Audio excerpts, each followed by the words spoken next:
Hello friends, आप सब लोगों का स्वागत है हमारे यूट्यूब चैनल पर। तो आज हम देखेंगे कक्षा 7 का महान व्यक्तित्व यूपी बोर्ड का पाठ 13। पाठ का नाम है रानी दुर्गावती। तो देखिए दोस्तों, जैसा कि हम इस वीडियो में इस पाठ का सारांश देखेंगे, तो चलिए स्टार्ट करते हैं। दुर्गावती गोंडवाना की राजा दलपति शाह की रानी थी। इनका जन्म 1530 ईस्वी के लगभग महोबा में हुआ। दुर्गावती सुंदर, सुशील, विनम्र, योग्य व साहसी महिला थी।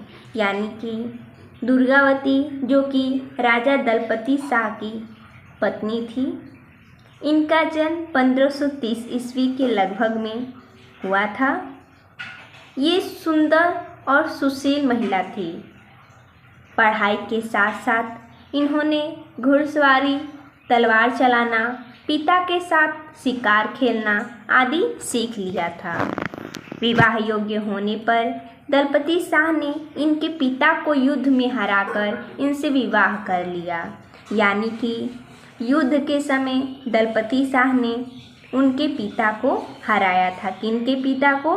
तो दुर्गावती के पिता को। तो उनके पिता को हराने के पश्चात उन्होंने दुर्गावती से विवाह कर लिया। दुर्गावती के पिता की मृत्यु हो जाने पर अकबर ने महोबा और कलिंजर पर अधिकार कर लिया। विवाह के 1 वर्ष पश्चात दुर्गावती को एक पुत्र हुआ, जिसका नाम वीर नारायण रखा गया। यानी कि दुर्गावती के पुत्र का नाम था वीर नारायण। उनके जन्म के 3 वर्ष बाद दलपति शाह की मृत्यु हो गई। किनके जन्म के पश्चात? तो वीर नारायण यानी कि दुर्गावती के पुत्र के 3 वर्ष पश्चात उनके पति यानी दलपति शाह की मृत्यु हो गई। वीर नारायण के गद्दी पर बैठने पर दुर्गावती उसकी संरक्षिका बनी। इन्होंने योग्यता से शासन चलाकर गोंडवाना की उन्नति की। गोंडवाना शक्ति संपन्न राज्य बन गया। इससे दुर्गावती की ख्याति फैल गई। दुर्गावती की योग्यता और वीरता की प्रशंसा अकबर ने सुनी। उसने आशफ खान नामक सरदार को गोंडवाना पर चढ़ाई करने की सलाह दी। यानी कि उनकी वीरता और साहस की प्रशंसा होने लगी। किनकी? तो दुर्गावती की।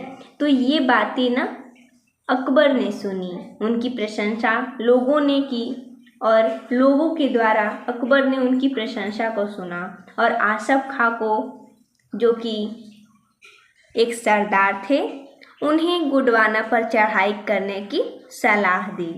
दुर्गावती ने 2 बार आशफ खां को सैनिक वेश में युद्ध करके परास्त किया। 2 बार हारकर आशफ खां ग्वालियर से भर गया। उसने तीसरी बार हमला किया। रानी ने अपने पुत्र के नेतृत्व में सेना भेजकर स्वयं एक टुकड़ी को संभाला। इसका पुत्र वीर नारायण घोड़े से गिरकर घायल हो गया। रानी ने मरते पुत्र के दर्शन न करके दोगुने उत्साह से लड़ना शुरू कर दिया। यानी कि जब उनके पुत्र वीर नारायण घोड़े से गिरकर घायल हो गए थे, फिर भी उन्होंने अपने मरते हुए पुत्र के दर्शन नहीं किया। यानी कि उन्होंने उनको नहीं देखा और दोगुने उत्साह से, यानी कि उनमें और उत्साह आ गया और उत्साह से लड़ना शुरू कर दी। रानी ने अपने वीर पुत्र से स्वर्गलोक में मिलने की बात कही। यानी कि उन्होंने कहा कि पुत्र, हम स्वर्गलोक में मिलेंगे। जब उनका पुत्र मरने की कगार पर था, फिर भी रानी उनसे नहीं मिली और दोगुने उत्साह से लड़ने लगी और उन्होंने उनसे कहा कि हम स्वर्गलोक में मिलेंगे। आँख और गर्दन में तीर लगने से उन्होंने अपनी मृत्यु निकट जानकर अपनी छाती में तलवार भोंक ली और अपने प्राण की बलि दे दी। रानी दुर्गावती ने 16 वर्षों तक गोंडवाना की संरक्षिका बनकर शासन किया। यानी कि जब उन्हें अपना मृत्यु निकट दिखने लगा तो वो खुद ही, यानी स्वयं से अपनी छाती में तलवार भोंक ली और अपने प्राणों की आहुति दे दी। इन्होंने 16 वर्षों तक गोंडवाना में संरक्षिका बनकर शासन किया था। भारतीय इतिहास में रानी दुर्गावती और चांद बीबी, इन 2 महिलाओं ने मुगल सेना के दांत खट्टे किए। रानी दुर्गावती वीर और साहसी होने के साथ साथ त्याग और ममता की मूर्ति थी। इनका जीवन सरल, सीधा साधा था। राजकाज देखने के बाद यह अपना समय पूजा पाठ और धर्म कर्म में लगाती थी।